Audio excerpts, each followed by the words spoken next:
Occasion ఏదైనా location ఎక్కడైనా తెలుగువారి వేడుక అంటే ఆలివ్ మిఠాయి ఉండాల్సిందే. ఆపరేషన్ సింధూర్ 3 జరగబోతుంది అనుకుంటున్నారా మీరు? సింధూర్ 3 కనుక జరిగింది అంటే ఇంకా పాకిస్తాన్లో ఇంకా అసలు ఏం ఉండదు.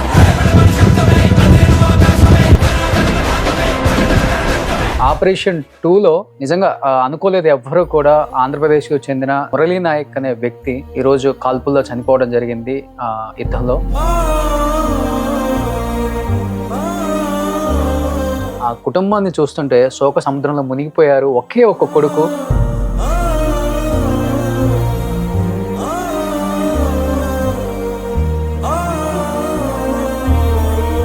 నా సైడ్ నుంచి నేను ఒక 50,000 రూపాయలు ఆ కుటుంబానికి నేను అందిస్తాను.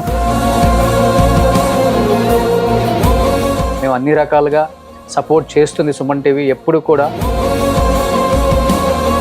ఎందుకంటే వీరమరణం పొందారు, దేశం కోసం నిలబడ్డ చాలా చిన్న వయసు Murali Naik.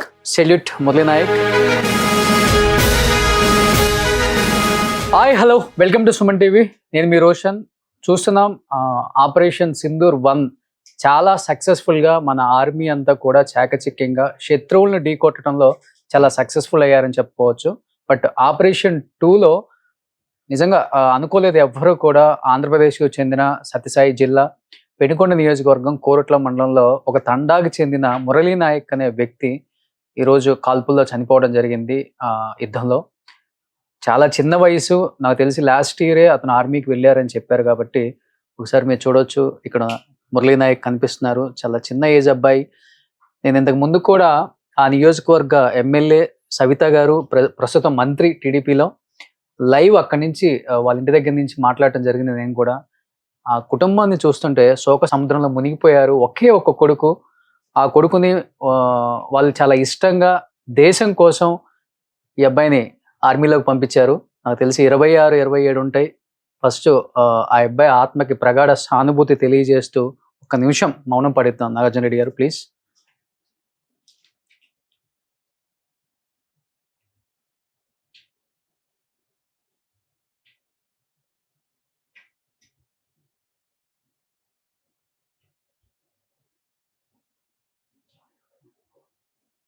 Yes, Roshan.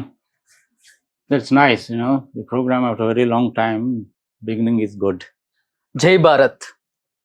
Jai Bharat, Jai Hind. వాళ్ళ కుటుంబ సభ్యులకి మా ప్రగాఢ సానుభూతి తెలియజేస్తున్నాము. ఆ అబ్బాయి కొత్తగా ఆర్మీలో జాయిన్ అయ్యారు కాబట్టి ఆర్మీ సైడ్ నుంచి ఏమేమి వస్తాయో మాకు తెలియదు. కాబట్టి నా సైడ్ నుంచి ఆ కుటుంబాన్ని త్వరలో కలుస్తాను. ఆల్రెడీ నేను లైవ్లో ఇంతకుముందు చూడటం జరిగింది కుటుంబ పరిస్థితిని కూడా. నా సైడ్ నుంచి నేను ఒక 50,000 రూపాయలు ఆ కుటుంబానికి నేను అందిస్తాను. ఒక 1 వీక్ 10 డేస్లో నా కుటుంబాన్ని కలిసి డెఫినెట్గా ఆ తల్లిదండ్రుల ఆర్థిక స్తోమత ఏంటో కూడా తెలుసుకునే ప్రయత్నం చేస్తాను. అండ్ వాళ్ళ సైడ్ ఏదైనా జాబ్ కావాలన్నా కానీ, తల్లిదండ్రుల్లో ఎవరైనా చదువుకున్న వాళ్ళు ఉన్నా కానీ గవర్నమెంట్ డెఫినెట్గా పట్టించుకుంటుంది. పట్టించుకోదని కాదు, ఇన్ కేస్ ఏదైనా ఉన్నా కానీ మా సైడ్ నుంచి మేము అన్ని రకాలుగా సపోర్ట్ చేస్తుంది సుమన్ టీవీ ఎప్పుడు కూడా. ఎందుకంటే వీరమరణం పొందారు, దేశం కోసం నిలబడ్డ చాలా చిన్న వయసు Murali Nayak. Salute Murali Nayak. So coming to ఏం చెప్తారు? ఆపరేషన్ 1 చాలా సక్సెస్ఫుల్ సింధూర. ఆపరేషన్ 2 చూస్తే మనం అక్కడ ఒకసారి మీరు ప్లేసెస్ కూడా చూడొచ్చు. నాగార్జున రెడ్డి గారు, మీకు పాక్ దాడి చేయబోయిన ప్రాంతాలు చూసాము, భారత్ దాడి చేసిన ప్రాంతాలు చూసాము. మీరు రెండు పక్కల చూస్తే నిన్న ఈ పఠాన్కోట్ ఎయిర్ ఫోర్స్ మీద కావచ్చు, జమ్మూ, అవంతిపుర, శ్రీనగర్, అమృత్సర్, కపుత్తల, జలంధర, చండీగఢ్, లుధియానా, పటిండా, అందపూర్, నల్ బికనీర్ పాక్ దాడి చేయబోయిన ప్రాంతాలు ఇవన్నీ కూడా S-400తో చాలా చాకచక్యంగా మన మిలిటరీ వాళ్ళు చెప్పాలంటే అవలీలగా మొత్తాన్ని కూడా తిప్పుకొట్టారని చెప్పుకోవచ్చు. అండ్ భారత్ దాడి చేసిన ప్రాంతాలలో ఆల్మోస్ట్ ఎంతోమంది, దాదాపు 102 మంది కూడా చనిపోయారు. మళ్ళీ దాడి చేసే మూమెంట్లు ఇది జరిగింది. కాబట్టి ఏం చెప్తారు? మీరు రెండు వైపులు చూస్తున్నారు.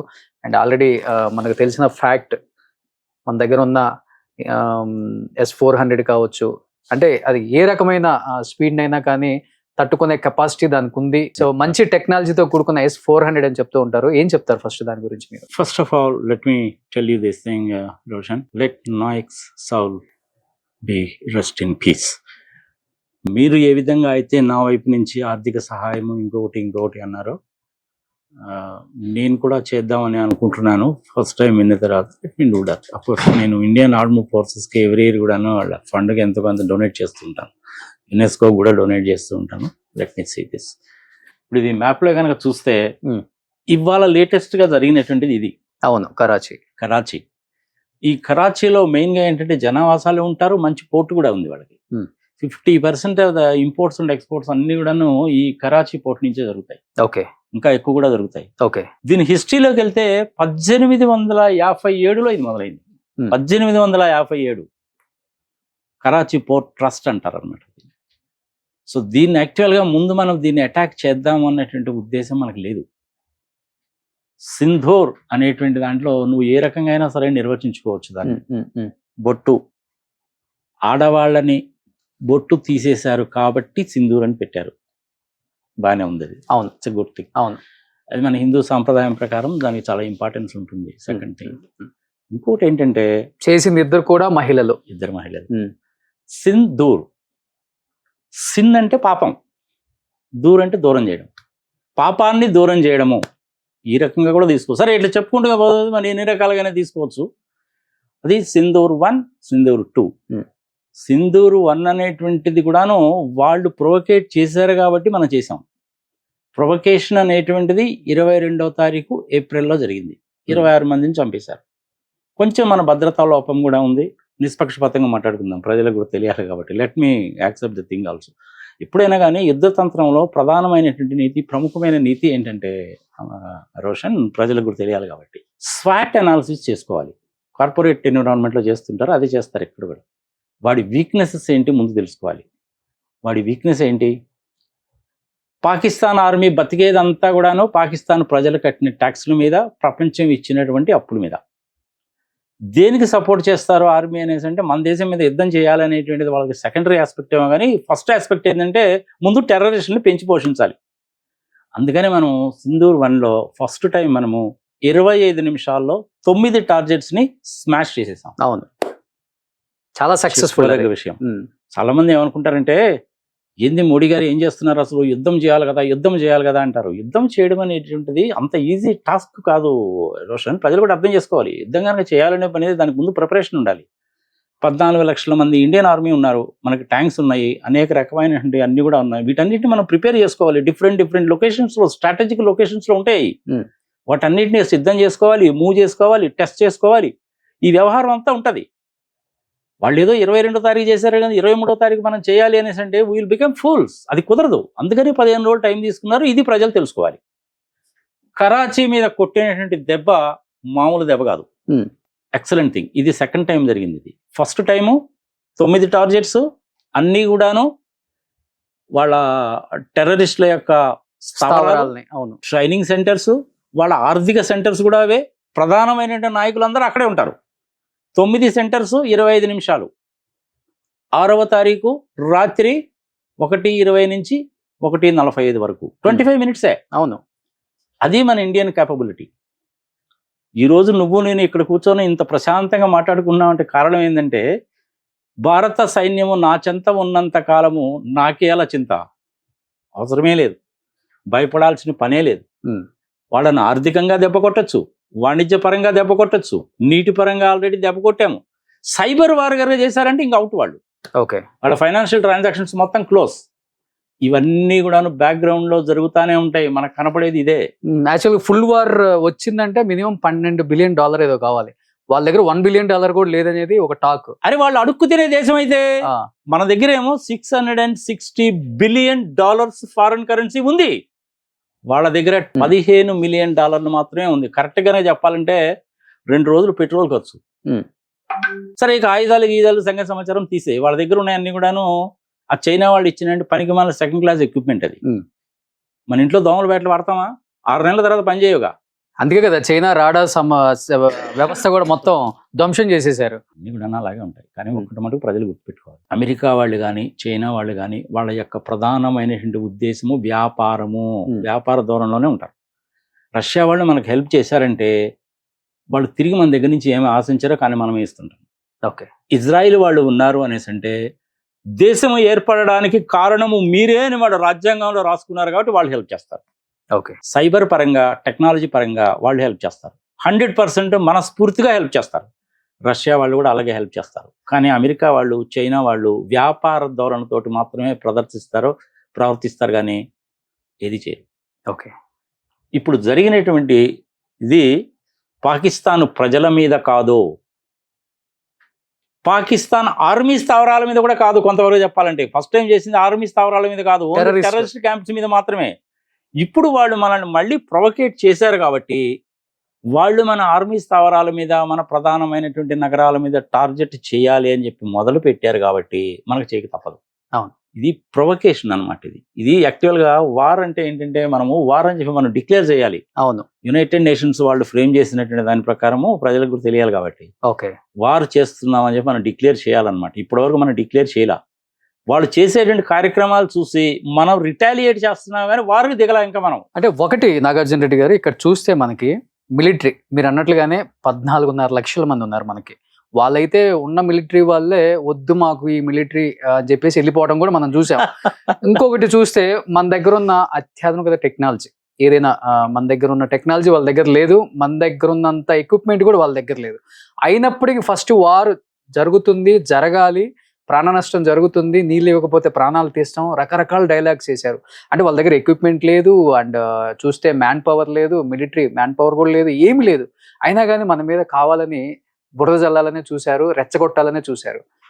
ఎలా చూడొచ్చు? అంటే ఇది ఏ ధోరణితో వాళ్ళు అలా రెచ్చగొట్టారు అంటారు? Empty parts makes more noise, as simple as that. Okay. అంతకంటే ఏం లేదు. ప్రజలకి ఏదో చెప్పాలి అని ప్రజల్లోనే వ్యతిరేకత వచ్చింది. ఒకవైపు ప్రజల్లో వ్యతిరేకత వచ్చింది, ఇంకొక వైపు ఏమో బెలూచిస్తాన్ లో వ్యతిరేకత వచ్చింది. ఆల్రెడీ వాళ్ళు జెండా ఎగరేసేసారు. వాళ్ళు ఏం చేయగలుగుతారు చెప్పు? వాళ్ళు చేయలేరు. ఏదో ప్రజలను మభ్యపెట్టడానికి చేస్తూ ఉంటారు. మా దగ్గర 130 అణుబాంబులు ఉన్నాయి సంఘ సంవత్సరం అని. ఆ అణుబాంబులు అనేటువంటి దాంట్లో వాళ్ళు యురేనియం 235 వాడారా, యురేనియం 238 వాడారా, అది పొలోనియమా, ప్లూటోనియమా, థోరియమా వాళ్ళకే తెలియదు. దాన్ని ఇగ్నిషన్ చేయడం అనేటువంటిది కూడా వాళ్ళకి తెలియదు. ఏదో ఉన్నాయని చెప్పి బెదిరిస్తూ ఉంటారు. ఒక రకంగా చెప్పాలంటే పారుతుంది అంటారు. ఎన్ని కుదిరే పనులా చెప్పు. ఒక వారం రోజుల నుంచి మీ టీవీ ఛానల్ కాకుండా వేరే టీవీ ఛానల్స్ లో నేను సొంతంగా చేసిన దాంట్లో కూడా ఇదే చెప్తున్నాను. యుద్ధం కనుక చేస్తే వాళ్ళకు 100 రూపాయలు నష్టం జరిగితే మనకు 10 రూపాయలు మాత్రమే జరుగుతుంది. నష్టం అనేటువంటిది ఎంతో కొంత జరుగుతుంది. యుద్ధము చేయాలి అనేటువంటి ఇంటెన్షన్ మనకు లేదు, పాకిస్తాన్ లో ఉండే ప్రజలకు కూడా లేదు. ఓకే. ఇది ఉన్నది ఎవరికై అంటే రాజకీయ నాయకులు వాళ్ళ స్థిరత్వం కోసం, మిలిటరీ వాళ్ళు ఆ మునీర్ గాడి మూలకంగా. I'm sorry to use the word God అని అనక తప్ప. అసలు ఒకళ్ళు చేసే ఉద్దేశమే ఉంటే సార్, పాకిస్తాన్ని కాపాడాల్సిన ప్రధానే శుభ్రంగా ఇల్లు వదిలిపెట్టేసి బంకర్లోకి వెళ్ళిపోయారు, సేఫ్ ప్లేస్కి వెళ్ళిపోయారు. పాకిస్తాన్ ప్రజలేం కాదు అసలు. ఇప్పుడు బంకర్లోకి వెళ్ళిపోయాడు. అంతకుముందు ఈ పాకిస్తాన్ ఆర్మీ వాళ్ళు ఆయన తీసుకెళ్లి హాస్పిటల్లో చేర్పించారు. ఇప్పుడు బంకర్లోకి వెళ్ళిపోయారు. ఈ పాకిస్తాన్ ఆర్మీలో మేజర్ పొజిషన్స్ లో ఉండే వాళ్ళందరూ ఏం చేస్తారంటే హెవీగా కరప్షన్ చేసి నాట్ లెస్ దాన్ 500 crores సంపాదించుకొని దుబాయ్ కానీ ఇంగ్లాండ్ కానీ వెళ్ళి సెటిల్ అయిపోతారు. ప్రీవియస్ ప్రధానులు కూడా అదే చేశారు. అందరూ అంతే. వాడు ముషారఫ్ కానీ ఇంకొకరు కానీ అందరూ ఇలాగే చేస్తారు. హెవీ కరప్షన్ ఉంటుంది. వాళ్ళ సవాయిదా వాళ్ళు వస్తారు, మనకి ఎందుకు వచ్చింది కదా. ఓకే. ఇప్పుడు ఈ ప్లేసెస్ అన్ని చూపిస్తున్నావు కదా నువ్వు. అవును. ఈ ప్లేసెస్ ని చూపించి ఎక్కడెక్కడ చేసామో ఏమిటి సంఘ సంవత్సరం అనేది ప్రజలందరికీ చూపించారు. ఓకే. మనము ఎస్కలేట్ చేయలేదు. Point number 1. వాళ్లే కయ్యానికి కాలు దువ్వారు కాబట్టి మనం రిటాలియేట్ చేయక తప్పదు. ఈ రిటాలియేషన్ చేయడానికి కోసం అని చెప్పి ఎప్పుడు ఏం జరుగుతుందో తెలియదు కాబట్టి, ఇన్ఫర్మేషన్ ఉంది కాబట్టి, ఇటు సోవియట్ రష్యా వాళ్ళు కానీ మన శాటిలైట్స్ కానీ, అంటే ఏది మన ఇస్రో వాళ్ళు లాంచ్ చేసిన శాటిలైట్స్ కానీ, డిఆర్డిఎల్ కానీ, డిఎల్ఆర్ఎల్ కానీ, అదేవిధంగా మసూద్ సంస్థ ఇజ్రాయెల్ వాళ్ళది ఇచ్చిన సమాచారాన్ని మొత్తాన్ని కూడా క్రోడీకరించుకొని ఒక డెసిషన్కి రావడానికి 15 రోజులు పట్టింది. అంత మాత్రాన మోడీ ఏమీ చేయడం లేదు, ఏం చేస్తున్నాడో దయచేసి తిట్టబాకండి. ఇలాంటి సమయంలో అందరము ఏకము కావాల్సినదే. Patience is more important. కానీ ఎన్నాళ్ళను ఊరుకోవాలి? మంచి ఆపర్చునిటీ రోషన్ ఇది. ఈ ఆపర్చునిటీ కనుక పోయిందంటే మళ్ళీ మనకు రాదు. కొట్టేది ఏదో చావుదెబ్బ కొట్టేయాలి, పాతాళానికి వెళ్ళిపోవాలి. భారత్ తో పెట్టుకుంటే ఆల్రెడీ జరుగుతుందో ప్రపంచానికి తెలిసింది. అసలు ఏం జరుగుతుందో ఈసారి గట్టిగా చూపించాలంటారు. డెఫినెట్ గా చూపించాల్సింది. ఇంతకంటే మంచి అవకాశం రాదు. ఓకే. 1971లో ఒకసారి వచ్చింది. డిసెంబర్ 3వ తారీఖు 1971 డిసెంబర్ 3వ తారీఖు నుంచి డిసెంబర్ 16వ తారీఖు వరకు 13 రోజులు యుద్ధం జరిగింది. 93,000 మంది సైనికులు లొంగిపోయారు. అప్పుడు మనం చేసిన ఒక చిన్న మిస్టేక్ ఏంటంటే పాక్ ఆక్యుపైడ్ కాశ్మీర్ కూడా తీసేసుకోవాల్సింది, మన కండిషన్ పెట్టాల్సింది. సరే కుదరలేదు, గతం కదా మర్చిపోబ్బా, ఇప్పుడు దాని Okay. గురించి ఎందుకు మనకి. ఒకసారి ఇండియా మ్యాప్ వేస్తే మనకు అర్థం అవుతుంది. సో మీకు ఒకసారి పాకిస్తాన్ మ్యాప్ చూస్తున్నారు, ఇక్కడ ఇండియా మ్యాప్ చూస్తున్నారు. ఇది జమ్మూ కాశ్మీర్, జమ్మూ కాశ్మీర్. జమ్మూ కాశ్మీర్, లడక్ అనేది వదిలే జమ్మూ కాశ్మీర్. ఇప్పుడు జమ్మూ ఈ కాశ్మీర్ ఏంటంటే జమ్మూ ఒకటి, ఇప్పుడు ఈ శ్రీనగర్. ప్రాంతాలకి ఎలాంటి ముప్పు ఉండొచ్చు అంటే ఈ ప్రాంతాలను కూడా వాళ్ళు అటాక్ చేద్దామని చూస్తున్నారు, మిసైల్స్ ని పంపుతున్నారు కాబట్టి. అవును. పంజాబ్ కానీ ఉత్తరాఖండ్ కానీ ముఖ్యంగా ఉత్తరాఖండ్ దాకా రారు, ఆ. ఉత్తరాఖండ్ దాకా రారు. వాళ్ళ కాన్సన్ట్రేషన్ అంతా జమ్మూ అండ్ కాశ్మీర్ అంటున్నాం కదా మనము. Okay. జమ్మూ మీద, శ్రీనగర్ మీద ఉంటుంది, లడక్ దాకా కూడా వెళ్ళరు. ఓకే. పక్కన ఉన్నటువంటి రాష్ట్రాలు ఏవైతే ఉన్నాయో, రాజస్థాన్ ఉంది కదా, అవును. రాజస్థాన్ కన్నా పాకిస్తాన్కి, ఈ రాజస్థాన్కి ఇంచుమించుగా 1000 కిలోమీటర్లు ఉంటుంది ఓకే. తీరం. ఆల్రెడీ మిసైల్స్ ఇక్కడ- వదిలేరు కదా అక్కడికి. మిజైల్స్ వదిలేరు, ఆ. మిజైల్స్ వదిలిపెట్టారు. ఆ.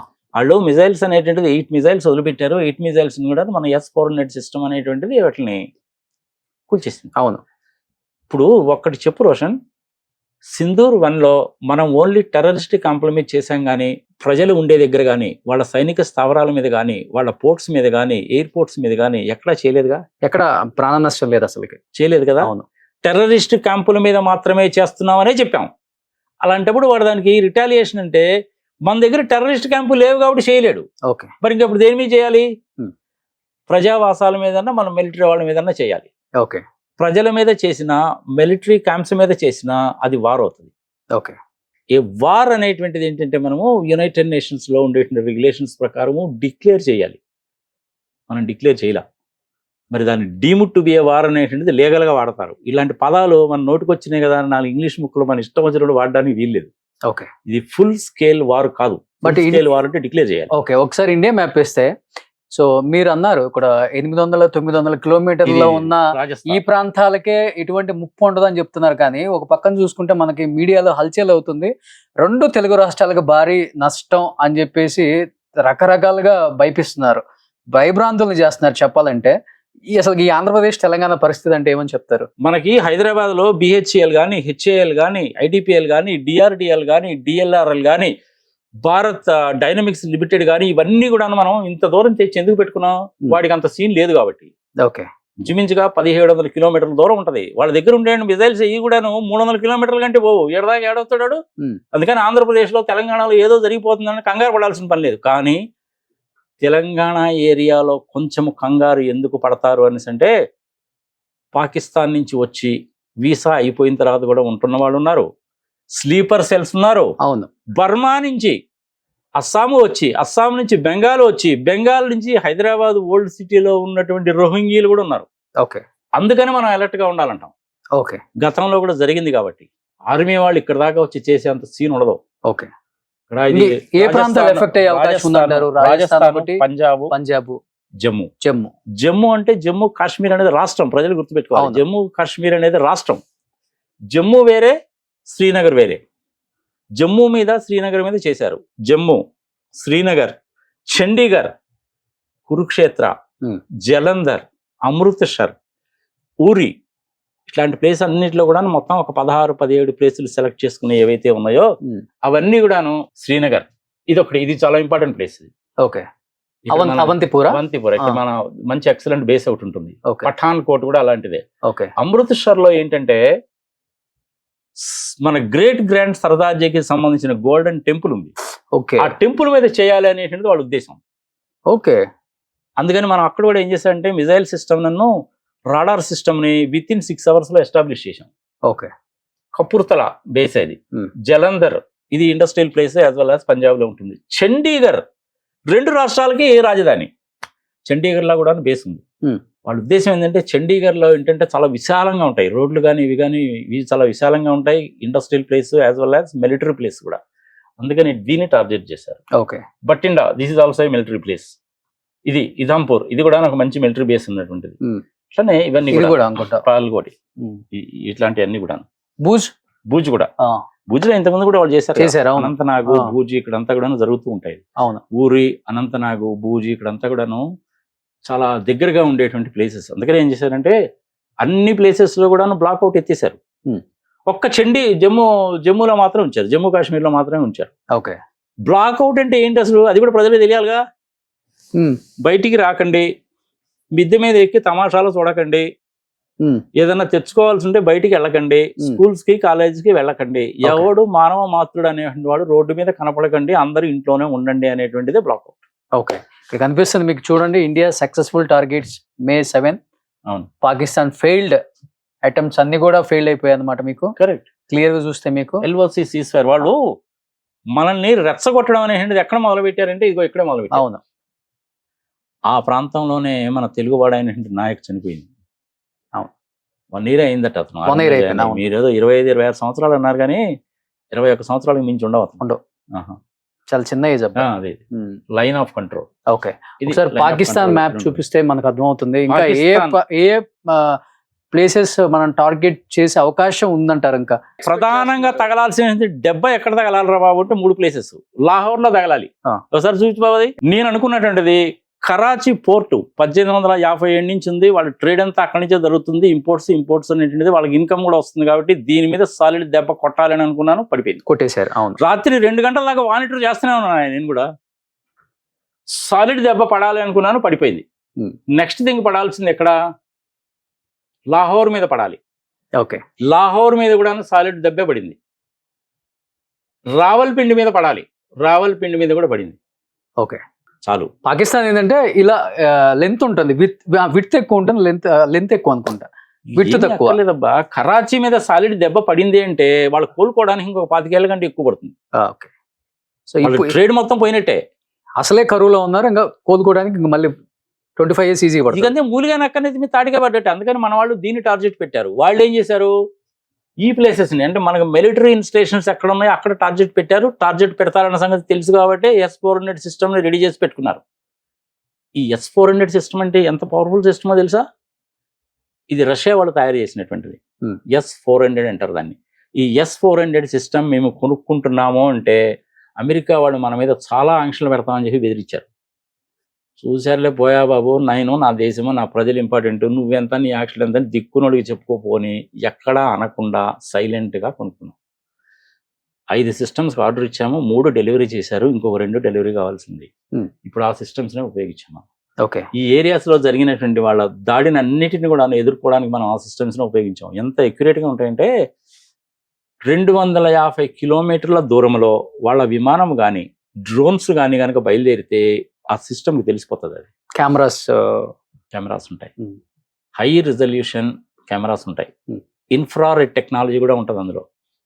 చాలా రిలయబుల్, మోస్ట్ సొఫిస్టికేటెడ్ థింగ్ అది. ఓకే, మన రిక్వైర్మెంట్స్ కొంచెం పెక్యులర్ గా ఉంటాయి కాబట్టి రష్యా వాళ్ళకి చెప్పి మనము ఆ పెక్యులారిటీస్ కూడా అందులో ఇన్కార్పొరేట్ చేయించాం. సో మనం దాంట్లో ఏమిటి అని పట్టుకుని అడక్కో, ఎందుకంటే ఇవన్నీ మిలిటరీ సీక్రెట్స్. అది నువ్వు అడగకూడదు, నేను చెప్పకూడదు. చాలా సీక్రెట్స్ ఉంటాయి అందులో. కానీ ఒక చిన్న హింట్ ఇస్తా నీకు. సింధూర్ 1 జరిగింది కదా మనకి. సింధూర్ 1 జరిగినప్పుడు ఆ మిజైల్ వెళ్ళి ఎక్కడైతే హిట్ చేసిందో దాని ఫోటోగ్రాఫ్లు కూడా వచ్చాయి మనకి, చూసాం కదా. అవును, అదేంటంటే ఆ మిజైల్ కి అదిగో S-400 ఆ మిజైల్ కి మనం లాంచ్ చేసినటువంటి దానికి ఏం చేశారంటే ఓకే హైలీ ప్రెసిషన్ అనమాట. అది point point, dot to dot అంటారు చూసావా, అలా కొట్టాం. అవును, ఆ కొట్టడంలో ఏంటంటే అది కరెక్ట్ గా వెళ్ళే మిజైల్ తగిలినప్పుడు దానికి అటాచ్ చేసినటువంటి హై రిజల్యూషన్ కెమెరా డిటాచ్ అయిపోతుంది. ఓకే, ఆ డిటాచ్ అయిపోతుంది. ఇది వెళ్ళి దాన్ని కొట్టింది. ఆ ప్రదేశం మొత్తం కూడాను ఎలా జరిగింది అనేటువంటిది ఈ కెమెరా క్యాప్చర్ చేసి మనకు పంపిస్తుంది. అందుకని అంత పర్ఫెక్ట్ పిక్చర్స్ వచ్చినాయి మనకి. ఓకే, అది మనము DLRL, DRDL మనం తయారు చేసుకున్నాయి with the help of ISRO, with the help of other organisations. ఇవన్నీ కూడాను మిలిటరీ సీక్రెట్స్ అబ్బా, మనకి చెప్పకూడదు. S-400 అనేటువంటి it is an excellent system.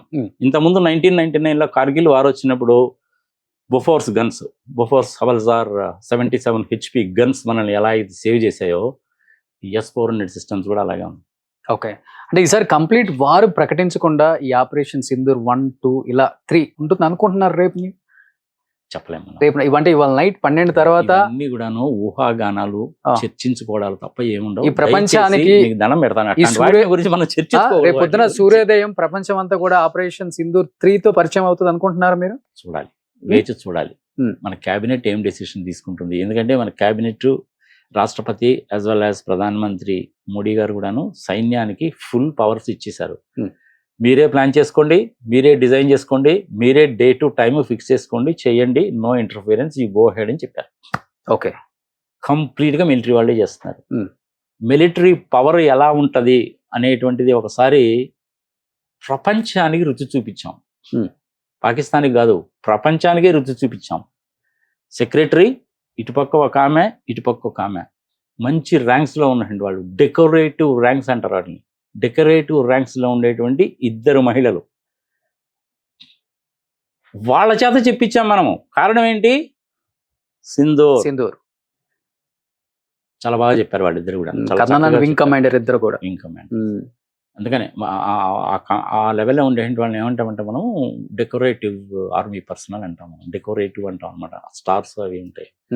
So S-400 అనేటువంటిది ఇట్స్ పవర్ఫుల్ సిస్టమ్. అమెరికా వాడు మన మీద ఆంక్షలు పెట్టినా, మనల్ని బెదిరించినా కానీ మనం ఏం లొంగలేదు, తెచ్చుకున్నాం మనం. అవి ఎక్సలెంట్గా పనిచేస్తుంటాయి. మన దగ్గర బ్రహ్మోస్ ఉన్నాయి. అగ్ని 1, 2, 3, 4, 5 ఉంది. అగ్ని 5 అనేటువంటిది 5000 కిలోమీటర్స్ రేంజ్ ఉండేటువంటి న్యూక్లియర్ వాటిని క్యారీ చేయగలిగిన కెపాసిటీ ఉన్నటువంటి మిజైల్స్ అవి. అవి ఎక్కడెక్కడ పెట్టారు ఏమిటి సంగతి సమాచారం అనేది నీకు నాకు అనవసరం. స్ట్రాటజిక్ ప్లేసెస్లోనే పెట్టుంటారు. అవి ఎన్ని ఉన్నాయే నీకు నాకు అనవసరం. చెప్పాను కదా నేను, భారత సైన్యము నా చెంత ఉన్నంత కాలము నాకేలా చింత, ఇంతే. వాటిని గురించి మనం ఆలోచించాల్సిన పనే లేదు. అంటే ఈ ఆపరేషన్ సింధూర్ 1, 2తో ఇంత ప్రాణ నష్టం జరిగినా, ఇన్ని ప్లేసెస్ ని మనం అటాక్ చేసినా కానీ తగ్గేదే లేదని ఎదురు కాల్పులు అండ్ మళ్ళీ మిసైల్స్ పంపటం కంటిన్యూగా చేస్తూనే ఉంది కదా. పాకిస్తాన్ ఉద్దేశం ఏంటంటారు అసలు? మంచిదే కదా, చేసి చేసి చేసి చేసి ఎగ్జాస్ట్ అయిపోవాలి వాడు. ఇప్పుడు వాడి దగ్గర కూడా వాడి దగ్గర 500 వెళ్ళిపోయారు, మన దగ్గర 1000 ఉన్నాయి. వాడి దగ్గర 500 ఉన్నాయి, మన దగ్గర 1000 ఉన్నాయి అనుకుందాం. ఆ 500కి 500 డీటీగా సరిపోయినా కానీ మన దగ్గర ఇంకా బ్యాలెన్స్ 500 ఉందిగా. మరి వాడి దగ్గర ఉన్నది 0గా. ఏం చేస్తాడు అప్పుడు? పోనీ ప్రపంచంలో ఎవడన్నా వచ్చి వాడికి సహాయం చేస్తాడా? చెయ్యడు. చైనా వాడికి ఏంటి? వ్యాపార ధోరణి. రోడ్డు వేయాలి, టోల్ కలెక్ట్ చేయాలి, డ్యాము కట్టాలి, నీటి తెరువు వసూలు చేయాలి, ఎయిర్పోర్ట్ కట్టాలి, landing charges, take off charges వసూలు చేసుకోవాలి, పోర్ట్ కట్టాలి, లోడింగ్ ఛార్జెస్, అన్లోడింగ్ ఛార్జెస్ వసూలు చేయాలి. వాడిది వ్యాపార ధోరణి. ఓకే. చైనా వాడి ఉద్దేశం ఏందా బాబు అంటే వీడికి ఆయుధాలు సప్లై చేసి వ్యాపారం చేయాలి. ఆ ఆయుధాలన్నీ కూడా ఎంత రిలయబుల్ అనేసి అంటే మనకు ఆల్రెడీ తెలిసింది. మన ఇంట్లో దోమల వేట 6 నెలల కంటే ఎక్కువ పనిచేయదు చైనాది. ఇంకా వాళ్ళ విమానాలు కూడా అలాగే పనిచేస్తాయి. ఇప్పుడు ఏంది F-16 ఉన్నాయి మా దగ్గర అని విర్రవీగుతారు. ఆ F-16కి సంబంధించిన పాస్వర్డ్ ట్రంప్ గారి దగ్గర ఉంటుంది.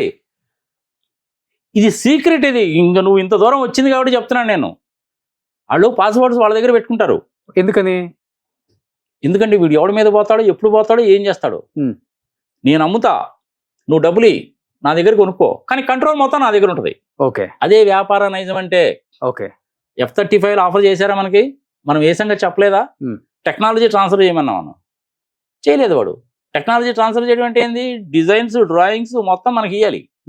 మన దేశంలో తయారు చేసుకుంటే మనం స్పేర్ పార్ట్స్ తయారు చేసుకుంటాం, కానీ వాళ్ళకి స్పేర్ పార్ట్స్ చేసుకున్న పని ఏం. ఇప్పుడు F-16 ఎప్పుడో తెచ్చుకున్నారు వాళ్ళు. దానికి సంబంధించిన పాస్వర్డ్ అనేది ట్రంప్ గారి దగ్గర ఉంటుంది. వాడు ఆ పాస్వర్డ్ని ఆన్ చేస్తే కానీ వీడి చక్రం కూడా కదలదు. ఏం చేసుకుంటాడు వాడు? ఇచ్చే ఉద్దేశం ఉంటుందా ట్రంప్ ఏమన్నా? ఇవ్వడు. America full support. భారత్ వాళ్ళు ఏంటంటే అమెరికా వాళ్ళు ఎప్పుడు కూడా వ్యాపార ధోరణితోటే ఉంటారు. నాకెంత అంటాడు, డబ్బులు ఇచ్చి కొనిచ్చుకున్నాడు. పాకిస్తాన్ వాళ్ళకి పాస్వర్డ్ వీడైతే మనకెందుకు ఇస్తాడు వాడు? F-13లో మనకు వచ్చిన ప్రాబ్లం అదే. ఎప్పుడో అంతకుముందు పోయినప్పుడే GE వాళ్ళది 404 ఇంజిన్ ఇస్తానని ఒప్పందం చేసుకున్నావు. నువ్వు ఈ రోజు వరకు నువ్వు ఇవ్వలేదే. నిన్ను ఎట్ట నమ్ముతా నేను? సో లాస్ట్ అండ్ ఫైనల్ గా చెప్పండి, ఇప్పుడు POKని కొత్తగా ఏమన్నా ఆక్రమించుకుంటే భారతదేశం మ్యాప్ మారబోతుంది అనుకుంటే దానివల్ల ఒరిగేది ఏమన్నా ఉంటుంది అంటారా భారత్ కి? కొత్త సమస్యలు కొని తెచ్చుకున్నట్టు. దాని మూలకంగానే ఇన్నాళ్ళ నుంచి మనకి ప్రాబ్లం. POKలో ఎవరున్నారు అసలు? POKలో ఉండేటువంటిది కూడా ప్రజలే. Point number 1. వాళ్ళకి సంబంధించిన కొన్ని ఉగ్రవాద స్థావరాలని POKలో నెలకొల్పారు. వాటిని లేపేశాం. దాన్ని కనుక మనం ఆక్యుపై చేస్తే ఇక వాళ్ళకి ఆ ఛాన్స్ ఉండదు. మనం ఇప్పుడు ఏమవుతుంది, మన జమ్మూ కాశ్మీరు, ఢిల్లీ ఇట్లాంటివన్నీ కూడాను ఇంకా దూరంగా వెళ్ళిపోతాయి కదా. అటువైపుకి వెళ్ళిపోతున్నాయి కాబట్టి వాళ్ళకి దూరం అయిపోతుంది.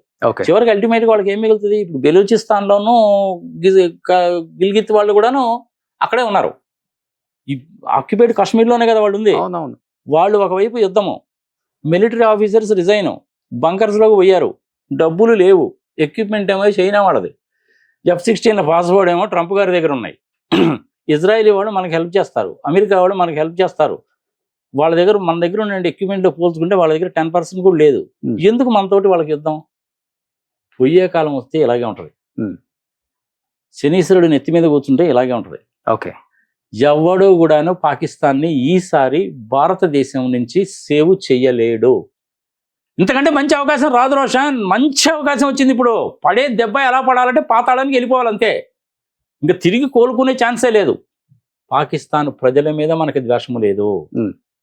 మన ద్వేషం వల్ల ఎవరి మీద అంటే పెంచి పోషిస్తున్నటువంటి పాకిస్తాన్ ఆర్మీ మీద, పాకిస్తాన్ ఆర్మీని అడ్డం పెట్టుకొని దిక్కుమాలిన నీచ నికృష్ట దరిద్ర దిక్కుమాలిన దౌర్భాగ్య పనులు చేస్తున్నటువంటి టెర్రరిస్టుల మీద. అంతే. నీటిపరమైన యుద్ధం అయిపోయింది, వాణిజ్యపరమైన యుద్ధం మొదలుపెట్టాం. డిప్లొమాటిక్ థింగ్స్ సంఘ సంవత్సరం ఎన్ని జరుగుతుంటాయి.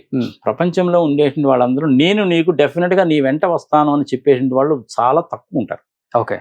ఎస్పెషల్లీ యూరోపియన్స్ ఒకళ్ళు, Americans, Japanese, Australians, Singapore, Malaysia, Finland, France, Sweden, Germany, France వీళ్ళందరూ కూడా చూస్తూ ఉంటారు అన్నమాట. మేము భారత్కి సపోర్ట్ చేస్తున్నామని వీళ్ళు ఎవరు చెప్పరు. కారణం ఏంటంటే వ్యాపారం. మనకెందుకు వచ్చిన బాధ, వాళ్ళు కొట్టుకుంటారులే అంటారు. ఇంత చెడు జరుగుతుంది కదా. అమెరికా వాళ్ళు స్టేట్మెంట్ ఇచ్చారు, రష్యా వాళ్ళు స్టేట్మెంట్ ఇచ్చారు, ఇజ్రాయిల్ వాళ్ళు చెప్పారు. ఎవడు చెప్పినా కానీ నువ్వు తగ్గు అంటావు. కానీ ఈ మాదర్ చేతి పనులు చేసిన పాకిస్తాన్ తగ్గమని ఎందుకంటారు వీళ్ళు? ఏమనుకోవాలి వాళ్ళు అన్నప్పుడు? ఎట్ట నమ్ముతావు నువ్వు అసలు వీళ్ళని? వాళ్ళ అహంకారపూరితమైన స్టేట్మెంట్స్, అంతకుమించి ఏం లేదు. వాళ్ళు చెప్పినా వినరు. చెప్పినా వినకపోతే ఒకటికి 10 సార్లు చెప్పాయా? నువ్వు చేస్తే కరెక్ట్, నీ చేస్తే తప్ప? బిన్ లాడెన్ నీ టవర్స్ను కూలగొట్టిన తర్వాత 23 సంవత్సరాల తర్వాత కదా, ఒబామా ఉన్నప్పుడు కదా నువ్వు వాడిని పట్టుకుపోయావు. వాళ్ళ భూభాగంలో చొరబడి వాడిని చంపి తీసుకెళ్లి ఎక్కడ సముద్రంలో పారేసావు. నువ్వు ఆ పని చేసినప్పుడు ఇవాళ నేనెందుకు చేయకూడదు ఆ పని? ఎంతకాలం అని ఊరుకుంటావు? చేయి, బంద్ చేసేయి, మొత్తం ట్రేడ్ బంద్ చేసాయి, సాఫ్ట్వేర్ తయారు చేయి. మన దగ్గర టీసీఎస్ వాళ్ళు ఉన్నారు, సత్యం వాళ్ళు ఉన్నారు, విప్రో వాళ్ళు ఉన్నారు, బ్రహ్మాండమైన మేధావులు ఉన్నారు. చక్కటి సాఫ్ట్వేర్ కనుక తయారు చేసి వాళ్ళ దాంట్లో కనుక వదిలి కనుక పెట్టామంటే మనం యుద్ధం చేయాల్సిన పనే ఉండదు. ఓకే. వాళ్ళ రాడార్స్ అన్ని జామ్, బ్యాంకింగ్ సిస్టమ్ మొత్తం జామ్, ఫైనాన్షియల్ సిస్టమ్స్ మొత్తం జామ్ అయిపోతాయి. చేయలేమా మనం ఆ పని? చేయొచ్చు. మరి చేస్తున్నారా లేదా నీకేమో తెలుసా? చేయగలరు అనుకుంటున్నాం ఈసారి మనం. మీరు అన్నట్లుగానే ఏ పని ఆ పని జరుగుతూనే ఉంటది. మిలిటరీ వాళ్ళు వాళ్ళ పని చేస్తుంటారు, రాజకీయ నాయకులు వాళ్ళ పని చేస్తుంటారు, సాఫ్ట్వేర్ డెవలప్ చేసేవాళ్ళు వాళ్ళ పని చేస్తుంటారు, డిప్లొమసీ చేసే వాళ్ళు వాళ్ళ పని వాళ్ళు చేస్తుంటారు. ఇవన్నీ కూడా 360 డిగ్రీల యాంగిల్స్ లో ఉంటాయి. నీకు తెలిసిందల్లా ఏందా అంటే అక్కడికి వెళ్ళి తుపాకులు వేసుకొని పేల్చడమనే. తుపాకులు వేసుకొని పేల్చాల్సిన పనే ఉందా? నిజంగా లేదు. వాడు ప్రొవోకేట్ చేశాడు కాబట్టి మనం చేయాల్సి వస్తుంది. 25 నిమిషాల్లో 9 ప్లేసెస్లో కొట్టావు సావు దెబ్బ. ప్రపంచానికి కూడా తెలిసి వచ్చింది. అయినా కానీ బుద్ధి రాకుండా మళ్ళీ దిగాడు. ఈసారి దెబ్బ అనేది కొంచెం గట్టిగానే పడుతుంది. ఫుల్ స్కేల్ వార్ అనేది నువ్వు కనుక డిక్లేర్ చేసావు అంటే 36 అవర్స్ నుంచి 72 అవర్స్ లోపల పాకిస్తాన్ మొత్తం నాశనమే. వాడు అంటున్నాడు నా దగ్గర న్యూక్లియర్ మిజైల్స్ ఉన్నాయండి. ఈ పాడే పచ్చిమతిలో పిండాకు న్యూక్లియర్ మిజైల్స్ S-400 సిస్టమ్ కదా, దేనికి పనికిరావు. ఇంత మీన్ వైల్ మన వాళ్ళు సాఫ్ట్వేర్ కనుక డెవలప్ చేసి కనుక లాంచ్ కనుక చేస్తే అవి లేవని కూడా లేవు. అదే జరగాలని కోరుకుందాం. ఈ రాత్రికి సింధూర్ 3తో భారత్ దెబ్బేంటో పాకిస్తాన్ మొత్తానికి తెలియజేసేలా, ఇండియా అంటే అబ్బా అనిపించేలా జరుగుతుందని మేము ఎక్స్పెక్ట్ చేస్తున్నాం. రిపబ్లిక్ టీవీ ఛానల్లో ఒక వారం రోజుల నుంచి మొదలు పెట్టాడు ఎవరు, అర్నబ్ గోస్వామి. అయ్యా బాబు నువ్వు ఇంత చెడు చెప్తున్నావు, గొంతు దించుకొని అరిసేసి మాట్లాడుతున్నావు, ఆ పాకిస్తాన్ వాళ్ళని తీసుకొచ్చి టీవీ స్టూడియోలో కూర్చోబెట్టి మాట్లాడిస్తావేందా? ఆ దరిద్రం ఉన్న వాళ్ళ మొహాలు ఎందుకు మాకు చూపిస్తామని పెట్టాను నేను.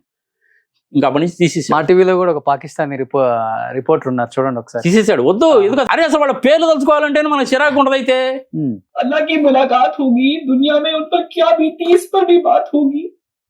खुदारा अपने मासूमों को तलकीन कीजिएगा कि वो अल्लाह से हमारी शिकायत न करे, बल्कि अल्लाह से दरख्वास्त करे कि वो हमारे जैसे कमजोर ईमान वालों को ताकत अता करे, क्योंकि हम भूले हुए हैं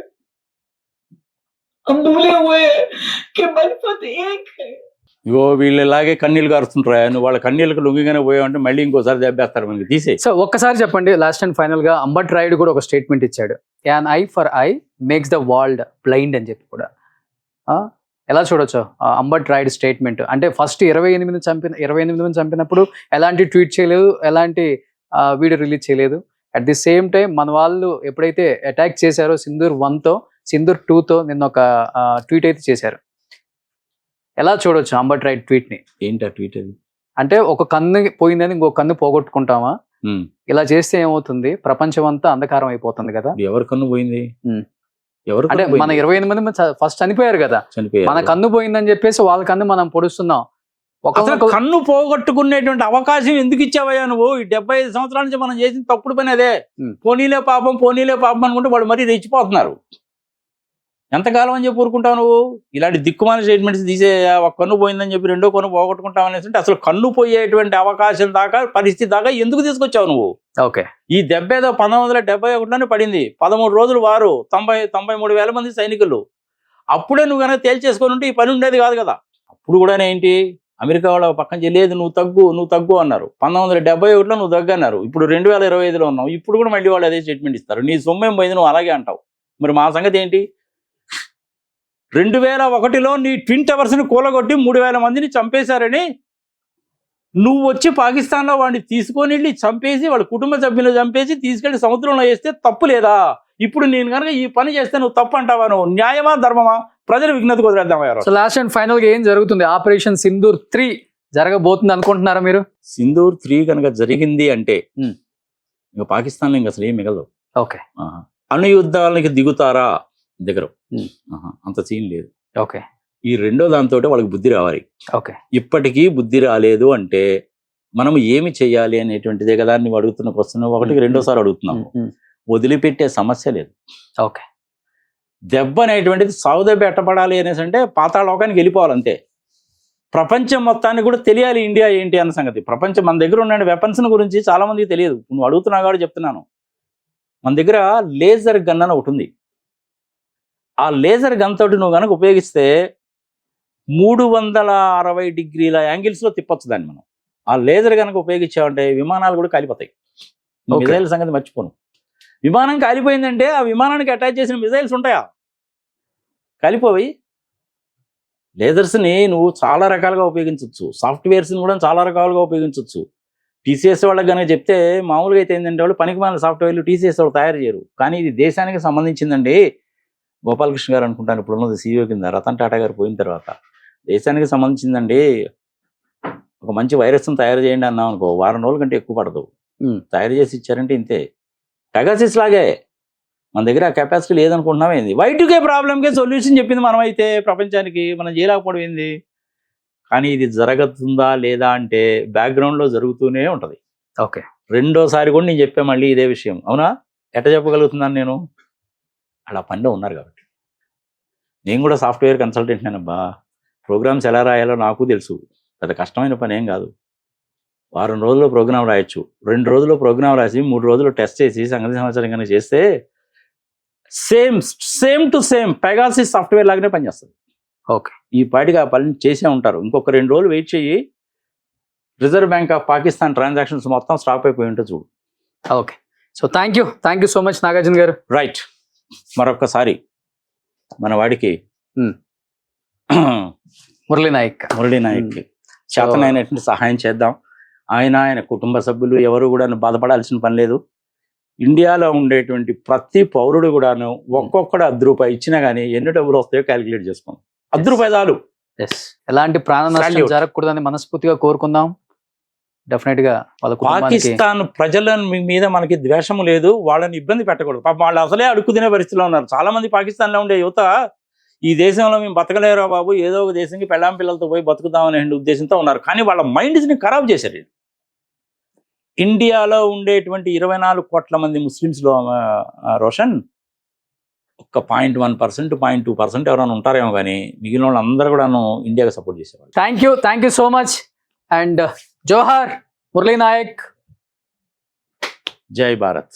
సుమన్ టీవీలో మీ పర్సనల్ అండ్ బిజినెస్ ప్రమోషన్స్ కోసం కింది నెంబర్కి కాంటాక్ట్ చేయండి.